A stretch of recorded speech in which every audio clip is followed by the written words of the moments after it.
All right, everybody, welcome to my new Predecessor guide video. So in this video, I'm going to be doing 10 tips and tricks to help you improve your gameplay for Predecessor. And like I say in all my videos, if there's something else that you want to add or there's something I missed, let me know in the comments section. I don't take offense to any suggestions or whatever, because the game's always updating and things change. There's better cards, better items, just different things come out, things change. So let me know if there's something I missed. And I will be doing more of these videos in the future if this video does well. So be sure to like the video and to subscribe to see more like this. Anyways, let's jump into the first one.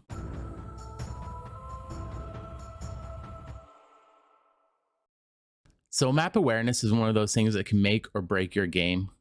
What I mean by saying map awareness is paying attention to your mini map that is in the top right corner and knowing where your allies and enemies are at all times.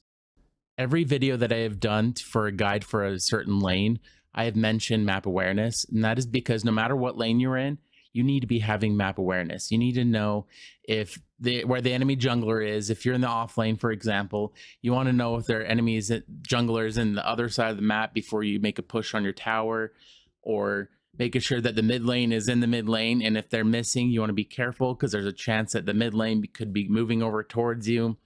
If you're the jungler, you want to really be paying attention to the map and paying attention to opportunities. Like right now, I did stop for the buff, but there's an opportunity right here where Terra is low on health and I can run over there and attack her and help the off lane and get the kill. So having map awareness can be really big, as it makes it so you're less vulnerable from attacks, and it also makes it open for opportunities for you to jump enemies as well. So you want to be making sure you're paying attention to that map. Make sure you know when all the buffs that are relevant to you, when their cooldowns are done. You want to make sure you know where everyone is, where their jungler is at. Make sure that they're not going for Fangtooth or Prime. But that's pretty much it. It's pretty straightforward. You just want to be making sure you are watching that, because I notice a lot of people don't.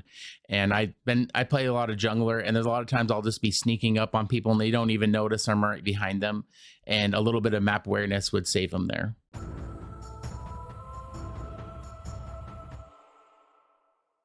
So this next tip, it really isn't a tip, it's something that you should be doing anyways, but a lot of people forget about doing it. But it's warding, and it does go hand in hand with map awareness. I'll be the first one to admit that I am terrible at placing down my wards, but those wards are really big to have, and you need to make sure that you're always having them down and you're placing them in the right places. So here I have a map of Predecessor, and I'm going to show you where I like to put wards for the different lanes. When I'm in the duo lane or off lane, I like to put a ward right here. And the reason for that is if the jungler comes down through here to jump you, you'll see them coming and you'll have plenty of time to do something about it. And it also catches if the mid lane's coming over. So I really like having it there. And mid lane, right about when this buff is about to start, I like to put one right here. And the reason for that is a lot of times the jungler will show up here to come and jump you when you go for that. So I like to make sure I have a ward there to make sure it's safe. And I choose one. I usually choose the one on the left. There's not really any particular reason, but you could do this one as well, just whatever one you're favoring at the time. But when I'm playing in the jungle, you shouldn't be worrying too much about wards, because you should be having the sentry, which finds wards. But what I also want to mention is mid lane, and also in these lanes, you want to be making sure you're warding Fangtooth and Orb Prime as well, especially later in the game. And the reason you want to be making sure you're doing that is if the enemy team's going for it, you want to be able to stop them. So like I said, this goes hand in hand with map awareness. When you have those down, you want to be making sure you're paying attention to the map. So if those wards do go off, you're able to see it happening, because they don't do any good if you're not paying attention to your map. So again, you want to be making sure you're using those wards. They're really important, and they can be really big in making sure that you have time to react to being ganked.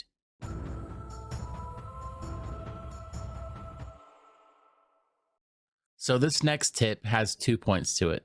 The first one is that you should know how your character works, the character that you're playing, and know how your abilities work and have a strategy to use when you're playing that person. The other point of it is you should know all the characters in the game for who you are facing. And the reason for that is you are best able to counter people's abilities by knowing what their abilities are in the first place. As stupid as that sounds, even if you face someone enough that you get an idea of what their abilities are, until you actually use that character, you don't really fully understand and know their abilities and how they work. For some examples, I was playing Greystone the other day and I had someone that was hitting me and I used my ultimate and they wouldn't leave my guy when my ultimate was going off and I came back down and it killed them. So that tells me that they didn't realize that Greystone's ultimate does a lot of damage when he comes back down if you were in that area of effect, and he paid for it. Another common thing that I see that you might find as a surprise, but Aurora is considered a tank character. I will add this clip in here just for the character selection. You can see here that she is classified as a tank along with Steel and Sevarog. And a lot of people don't ever realize this.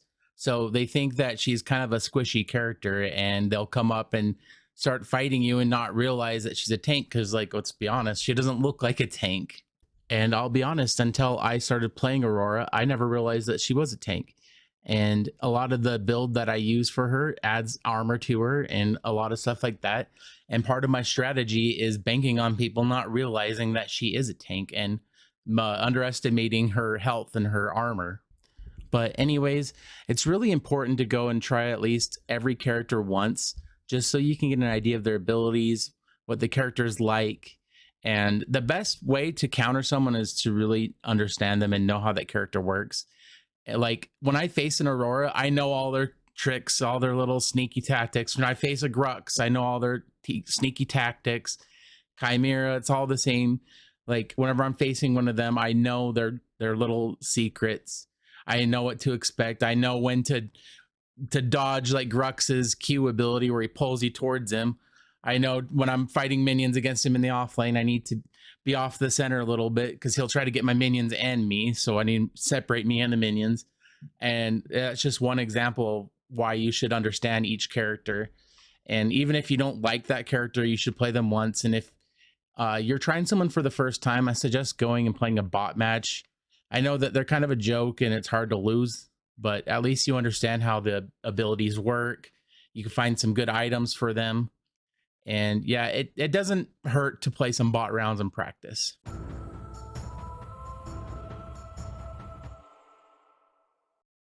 So this next one's going to have 2 points as well. The first part is the best gameplay that you can get playing Predecessor is to have a team of people that you're all on a Discord call or whatever, and you can communicate with them in voice, and you have quick response. You don't have any delay of just telling them, hey, I'm about to come and jump them. Like right now, in the clip that's playing right now, if I could have warned them that I was coming, I could have been able to have them jump in with me, which they end up doing, but we could have been more effective. So if you have friends that play this game, I suggest getting in a voice call with them because that is huge. And if you've ever faced people who are just on point, they're, oh, no matter what happens, you have someone coming up on you, 9 times out of 10, those people are all on a call together. But for people like me who don't have friends or your friends don't play this game, there's another thing that you can do using the team comms button, which is C for by default. But if you open that up by pressing C, you can see there's a couple of options to like warn someone if say you're in off lane and the off lane runs out into the jungle and disappears, you can warn them that, hey, missing person right lane. And if you know where they're going, like say you're in mid lane, for example, and the mid lane disappears off towards the left lane, you could say enemy missing mid, careful left lane. And that lets them know that the middle lane is coming over and then they need to be paying attention because there's a good chance that the person's moving over there to gank the left lane. But that is just one example. And when I say this, like, make sure you communicate a lot of stuff that you're doing. Don't overuse it. Because I know personally, if someone just using those comms all the time, luckily they've added a voice to it. So it actually like have a voice telling you what the comms was. Like there's like a little voice that's like enemy missing mid lane or whatever. So that made it a lot better. But sometimes when they just start spamming it, I just really start tuning it out. So don't overuse it and don't be the boy that cried wolf and use it when you don't need to. But anyways, with that aside, make sure you're always using those commands. Like if you're the jungler and you want to go after Fangtooth and you need help, say attack camps Fangtooth, attack camps or Prime. You can see in the comms right there, I was just saying be careful right lane. And that's because they were kind of pushing up and the jungler was coming over and I wasn't sure if they saw the jungler coming. Like I said, a lot of people aren't very good at having map awareness. So even if it seems obvious, let them know. Like if you see the jungler on the map running over to the off lane, let him know, because there's a good chance he might not have noticed. It doesn't hurt to let him know anyways. Anyways, to wrap up this section, just make sure that you go and make yourself familiar with the commands so you can do it really quickly. They used to have like a thing that you just press like VVEG or something and you do a command. That's gone now. Well, I think that was back in the Paragon days, but anyways, I'm rambling. Make sure you're familiarized with it all. Like if you want to warn somebody, you got to go to defend. It's kind of weird, but just make sure you know where they all are.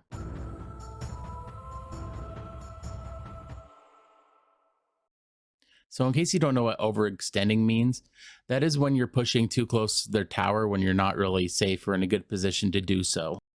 So this Iggy and Scorch in the video that you just played, he's really pushed up, which isn't necessarily overextending right now because I was with him and their enemy Iggy and Scorch was really low. But that's what I meant, is if you're up there pushing up that close when you're not safe. So there's a couple reasons that you don't want to be overextending. The first one being that it leaves you vulnerable from attacks from the mid lane or the jungler, because if they push you, you have a long ways to go before you're to safety.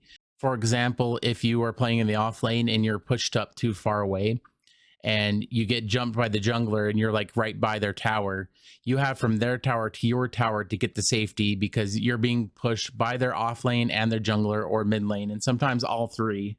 So before you make any real run on the tower, you want to make sure you know where their jungler is, make sure the mid lane's where he belongs, and that you're not going to be in a position where you're going to be killed really easily, or even wait until you have help from the jungler or another lane.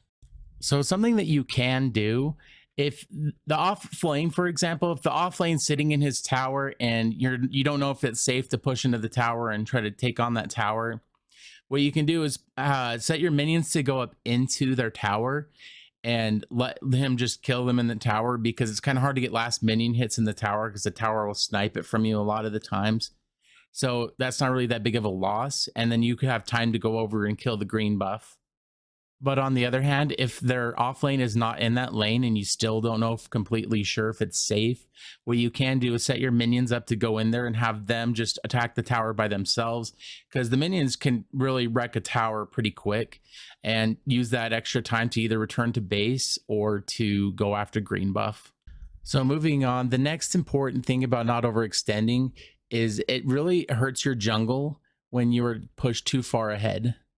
And when I say it hurts your jungle, it really hurts you too, because your jungler is only going to be able to gank people if he has the chance to kill them before they can get away.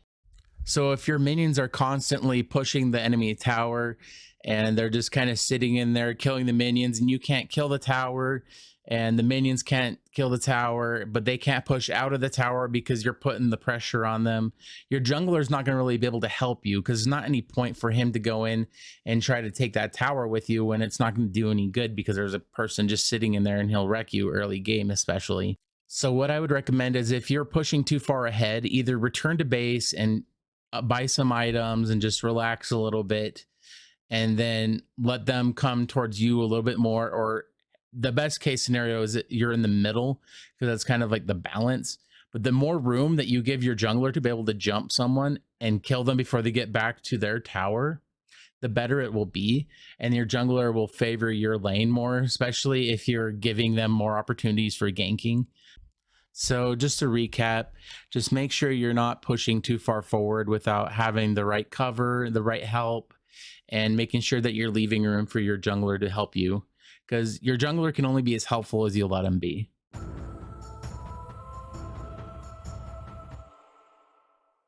So I probably should have put this point behind the know the characters point, because it goes along with knowing your characters, but having a build for them, as well as just learning new builds and always be evolving. So this is a snippet from the patch notes of this last update.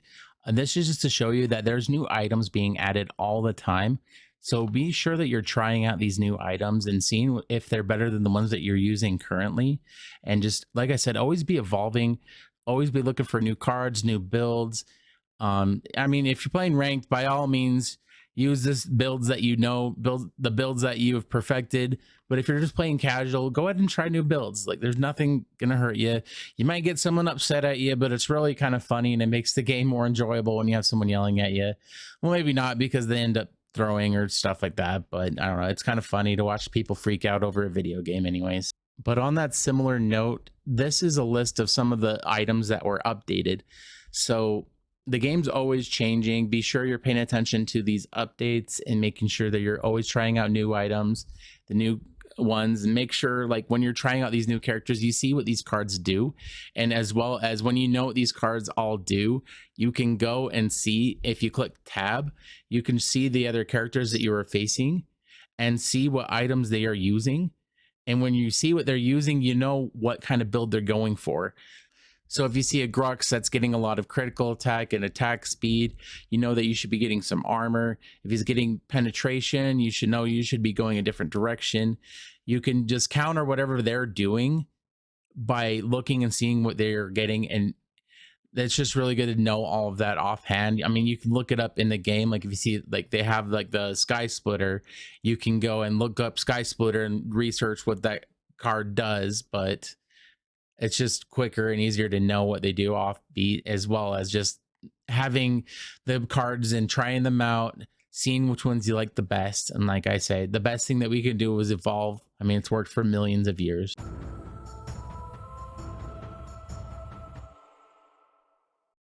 So I called this farm efficiently, a lack of a better word of choice. But what I mean by this is, if you don't know, if you get the last hit on a minion, you get extra gold from them. And this can be really big early game, because if you can get the gold advantage and the XP advantage, that puts you really ahead of the other person. So you want to be making sure that you're setting yourself up to get those last hits.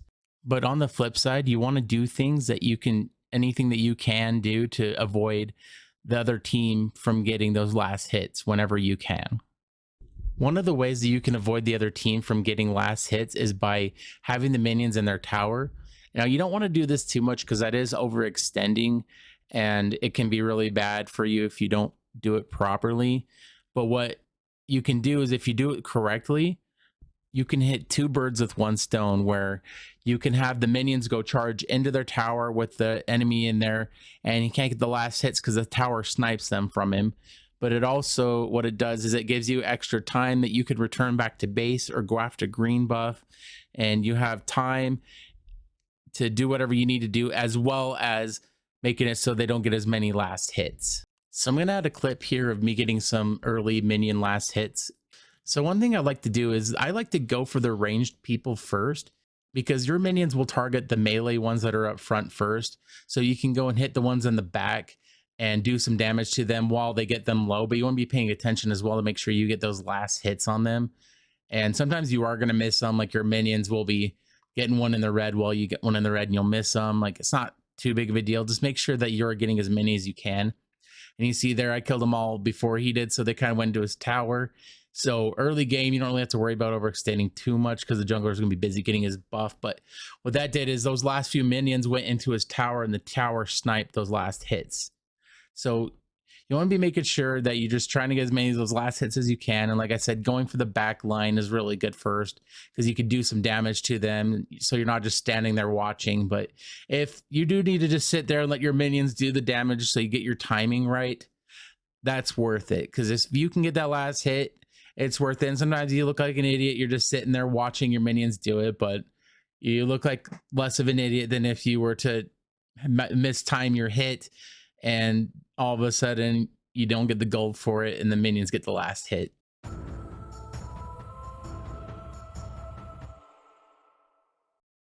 So I know I've been saying this a lot, but there's a couple points to this that I want to make.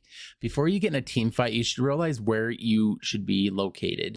If you are a squishy character that does a lot of damage, let your tank people go up front. I know that sounds so stupid, but I don't know why people do it. But a lot of the like ranged people will just charge in like Leroy Jenkins and just die. And I don't know if it's because they're glory hunting and they're trying to get the last hit, but it just seems so stupid to me. But anyways, enough ranting.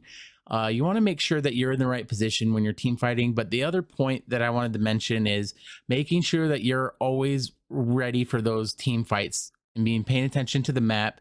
If you see that your team is gathering into a group and the enemy team is as well, there's a team fight that's probably going to be coming up soon. And those can be really big towards the end of the game.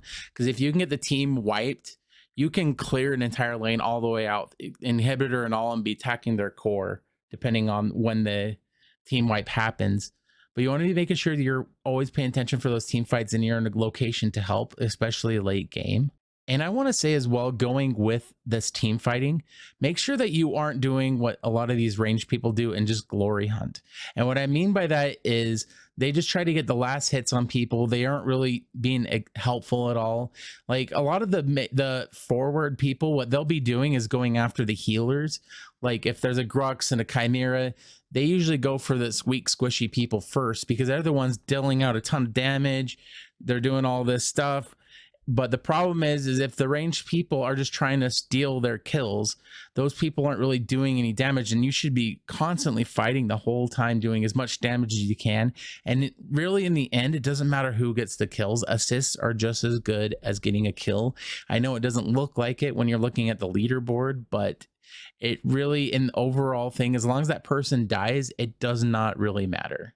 So if you are a ranged character, make sure that you are staying close enough to help, but not running in there and trying to steal kills, because it's so frustrating, especially being a mainly melee character, when you do all the damage on someone and you just watched your carry just wait for you to get them low and then gets the last hit. That's just so frustrating, and you can lose team fights because your carry is just trying to get kills, not actually trying to win the game. And if you are a frontline, make sure that you're taking the brunt of the most of the damage, because you are the tanky ones and you don't want them to go after your ranged characters too soon. And even if you die in the attempt, if you kill the entire team and you're the only person that dies, that's still a victory, and don't feel too bad about it, because it is a team game. And I'm going to say this is just a bonus tip. This is a team game. You can't win without your team, and you need to be a team player. And sometimes that means you need to sit there and take it and die. And I know that sounds terrible to say, but a lot of times you need to do that. You just need to be the one that takes all the damage, and you might not even come up with that many kills. And for example, if you are a support, typically the support on the final leaderboard looks terrible. Most of the time, those supports will have a lot of deaths, not a lot of kills, but a ton of assists. And that is the sign of a really good support, because their goal is to make sure the carry gets boosted really early on. But the point I'm bringing up here with that is to make sure that you don't care too much about that, and you're just trying to win the game and work as a team, not just glory hunt and try to get as many kills as you can at the expense of your team losing.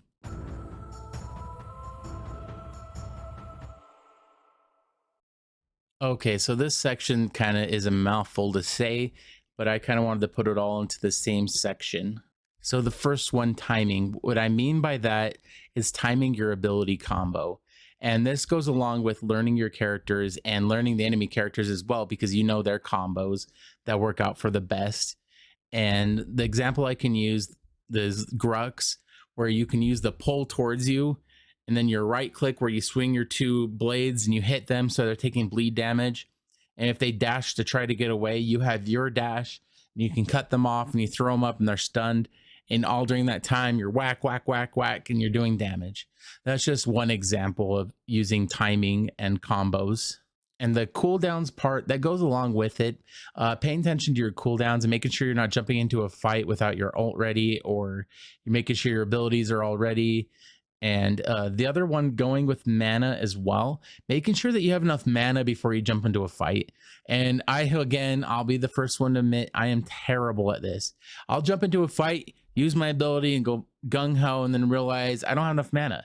And characters like Greystone, you don't really focus too much on mana, but the problem is Greystone's ult where he comes back to life, that requires mana. So you don't want to be too deep into it and then realize, oh crap, I don't have enough mana to revive myself or to use other abilities and get kills. So you want to be making sure you're paying attention to your mana and your cooldowns and making sure you time your combos and you land those hits as well. That's important as well. So moving on from stating the obvious, and I know that seems obvious, all that I just said, but a lot of people don't really put that together. And honestly, those are things that are really big, and make sure that you don't do all those things. But moving on, another thing to pay attention to is your opponent's mana. And if you look in the video, you can see Argus's mana, and he is currently at half. And if you're paying attention, there's a lot of times where they won't realize that they don't have mana and they'll be overextended. And you could just jump in and go ham on them and kill them, and they can't fight back because they don't have any mana to fight back. And at the same time, they can't use their dashes to get away because they don't have enough mana.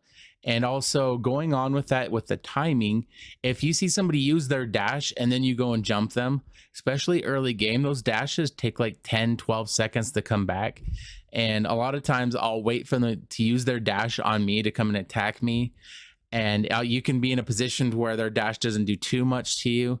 Like, for example, I was fighting a Fang Mao the other day, and I wish I was getting footage of it because this would be perfect, but I was fighting a Fang Mao, and he used his ability to dash in on me, and then he swung his blades, and I knew he was going to do it because it wasn't the first time he did it. So I was ready to avoid it, and then I cut in and started going on him, and he kept just backing up, and waited till he got his dash ready. But then I didn't even realize this at the time, but he also was out of mana. So even when he waited for the cooldown, he couldn't use his ability because he was out of mana. So just to summarize all that, if someone's overextended and they don't have any mana, that is almost just a free kill 9 times out of 10, because they are unable to fight back and they're unable to run away. And if their blink's not ready, it's especially, there's no way that they're getting away, and it's just a completely free kill. So be paying attention to their mana bar, and as well as their health bar, obviously, but their mana bar is something that a lot of people don't realize that you can see on the opponent.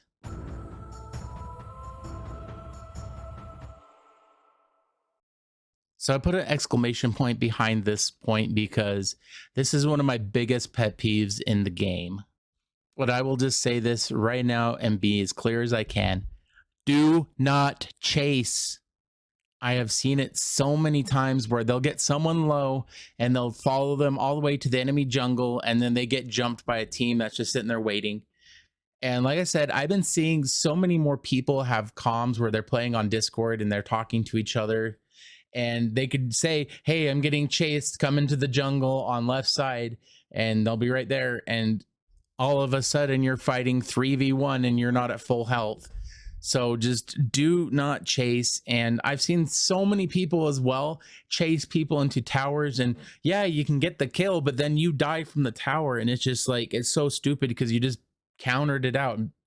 And it would have been better just to let them return back to base, and then you could just go off heal and do whatever you needed to do, because them going back to base, it's not as good as a kill, but it's really good as well, and you would have still come out on top.